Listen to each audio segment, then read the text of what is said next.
All right. So, section 3, how to talk to ChatGPT so it gives you exactly what you want. Now that we're set up, let's talk about the real secret, how to ask ChatGPT the right way. If you have ever typed something in and thought like that's not what I meant, and I'm sure all of us this happened with us. You're not alone, right? ChatGPT isn't magic. It's a mirror. It gives you the quality of what you feed it. So once you learn to prompt clearly, you will unlock its full potential. So the secret in the prompt. So the better the prompt, the better the quality of the output. Let's say first, what is a prompt? A prompt equal the message you send to ChatGPT. It's your instruction plus context plus tone. Your words are the blueprint. So, again, I'm going to repeat that. A prompt is just the instruction you give ChatGPT. But think of it as a conversation, not a command. If you talk uh, uh, like broad, vaguely, right, it guesses. And if you're clear, it delivers. So every prompt should give direction, background, and emotion, not just like keywords. Go deeper in every prompt. This is where you get better results. Don't be generic at all. And I'll give you here the golden rule of prompting. This is, I always say this, very simple. Garbage in, garbage out. Clarity in, equality out, right? Simple rule. If you type something lazy like write me a post about mindset, you will get something very, very generic. But when you tell it like who you are, who you help, and the purpose of the post, and you focus here on the purpose of the post, what do you want out of it, you will get magic. All right? So please focus on this point because this is most of the people they use ChatGPT just they type something really lazy. Just give me this, write me a post. I want to do something like that. They don't give details. And I'll give you a formula for a good prompt.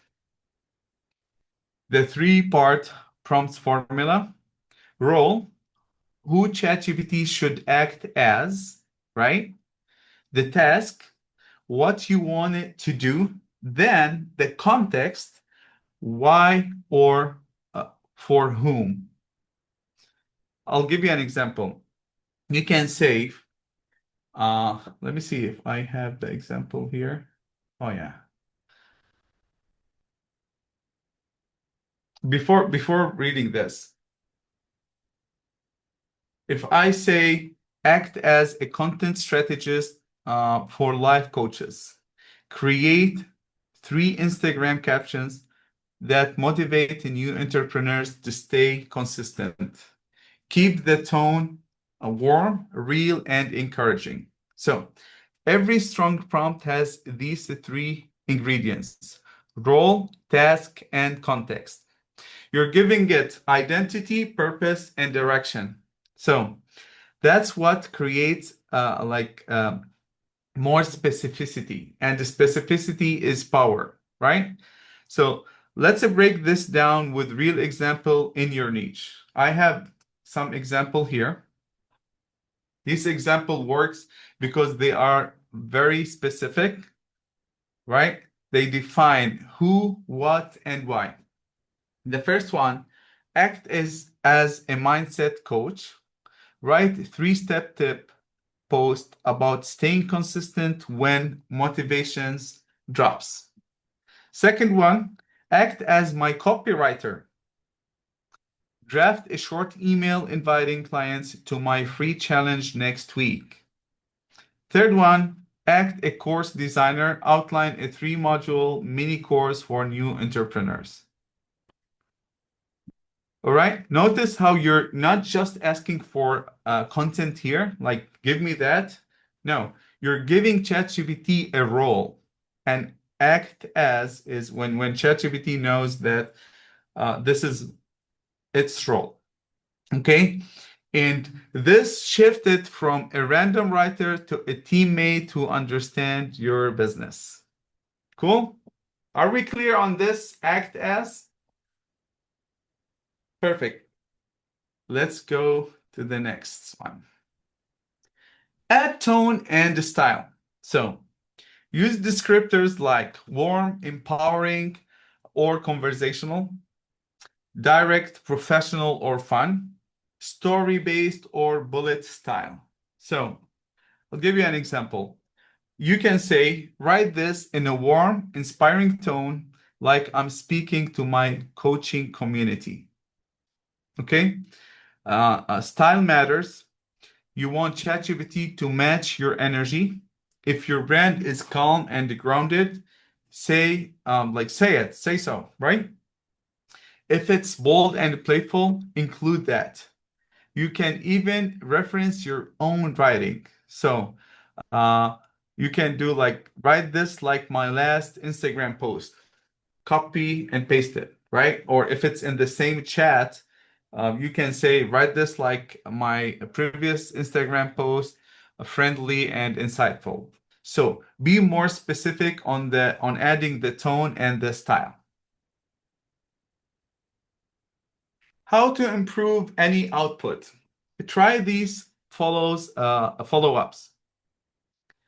Make it shorter, add a story example, use simpler language, turn this into a carousel post. Here we're repurposing. Give me 3 variation.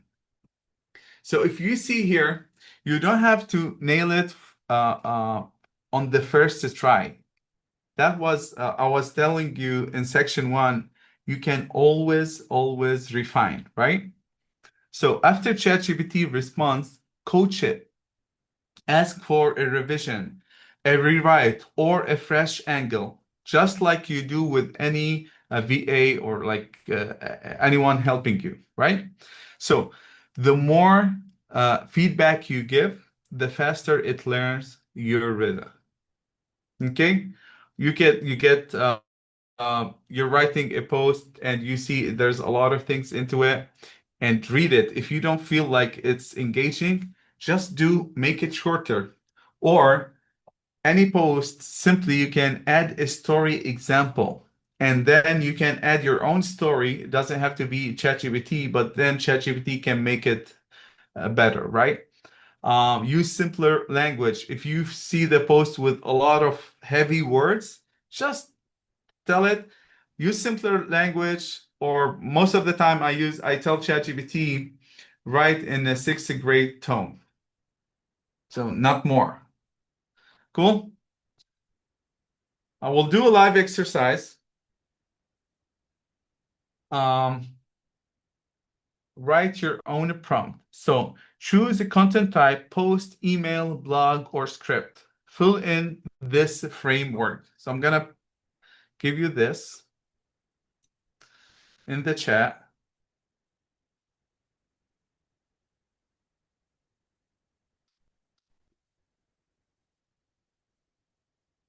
Act as role who helps audience with goal or problem, right type of content. Again, choose what's the type of content. You can type an email or a post or blog or a script for a video, right? Then keep the tone, put your tone and style. I'm gonna share my screen and do a live example.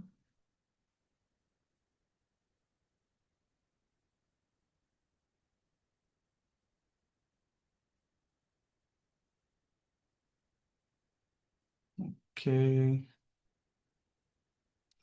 Share.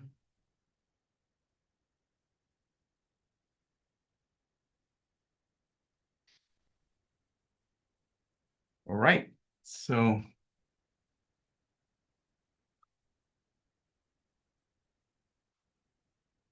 this is the prompt I'm running here. Act as a content strategist who helps coaches and entrepreneurs create content that builds trust ad attracts clients. Write a short Instagram carousel that teaches one simple mindset shift that helps people stay consistent with their content.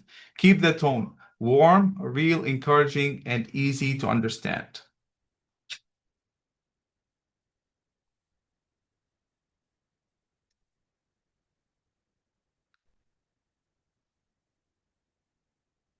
So if you see the answer, here we go, Rami. Simple, warm, and straight to the heart. Perfect for a quick scroll stopper carousel. Give me all the steps, right? Give me the title here, the mindset shift that makes consistency easy. Slide number one, the mindset shift that makes the content consistency way easier. Slide number two, most people think consistency is about discipline, but discipline is not your problem. The real challenge, you're creating content to perform instead of creating content to serve, and so on, right? So I can I can refine it from here. I can change anything as I was telling you. Don't just stop here. Make it more personalized to what you do. You can make it shorter if you get a lot of content, right? Or give me three variations. So let me say this. If I do give me three variations, for example.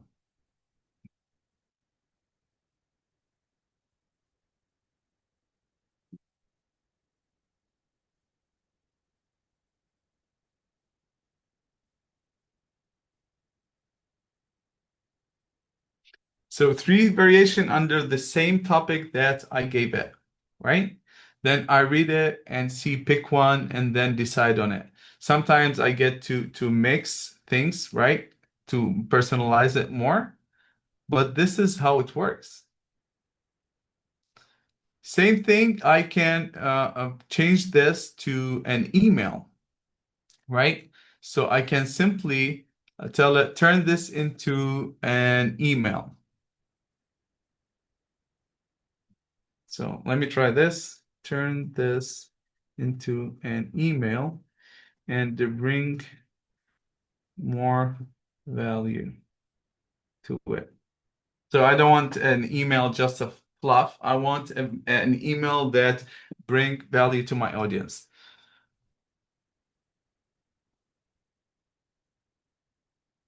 Now, if you see, I have a little bit a different ChatGPT interface here because I'm using a ChatGPT Atlas as a browser.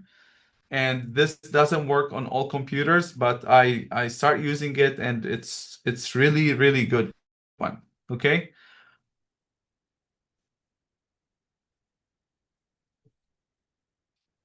So it gave me this email. I'll go through it, and if anything I need to refine and to change, I'll go ahead and do it. But because I trained ChatGPT, this is my fourth year using it.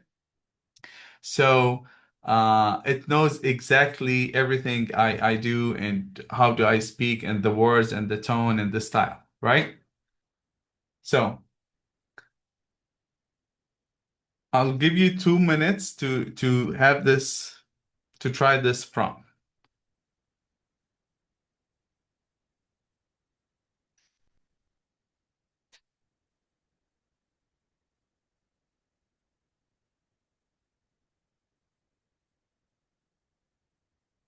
Once you're done, I really want you to type in the chat and read what it gives you based on what or tell me at least what you chose to generate.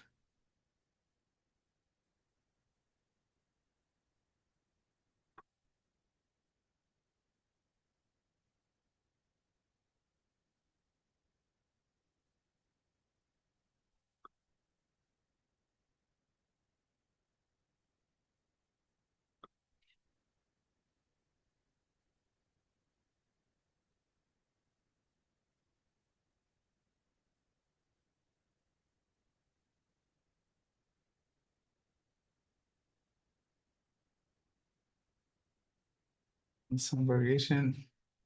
Perfect. Nada. Oh, Gabby. Okay, I asked for a carousel and an email with some variation. I'm loving this. Thanks. You're welcome. Cool.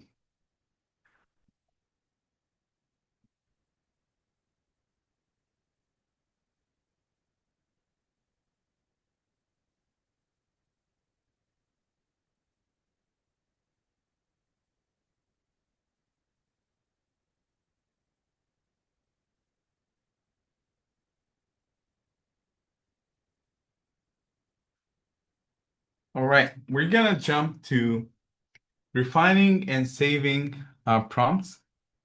So I recommend you build a prompt bank. Save your best prompts in Notion or Docs or Notes, anything like where you save your documents. Tag them by purpose. For example, prompts for content. So keep the prompts, tag them there, like, or put them in a folder or a file just for content. Prompts for email, the same thing. Prompts for funnel, coaching, anything you want to work on, just organize it. Then reuse plus tweak for the new ideas. So you don't start from scratch every time. When a prompt works, save it. Build your own library with it. That's what I'm trying to tell you, right? Have your own library with the prompts.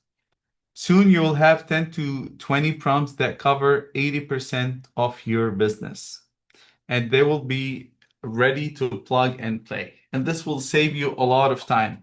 So don't just like, okay, how do I want to prompt? Every prompt that's good, take it, save it in the library. So key takeaways from section 3: clear prompts equal clear results. Role plus task plus context equal perfect formula. Feedback turns ChatGPT into your co-creator. Then save winning prompts to scale your content. So I'm gonna repeat again. Prompting isn't about perfection, it's about clarity and curiosity. So the better you communicate, the better your AI partner performs. In the next section, we will take it up like a note here. I'll show you how to create your own custom ChatGPT. So you can automate parts of your business and make ChatGPT truly yours. Great. Who's excited for a custom GPT? I want to see GPT in the chat.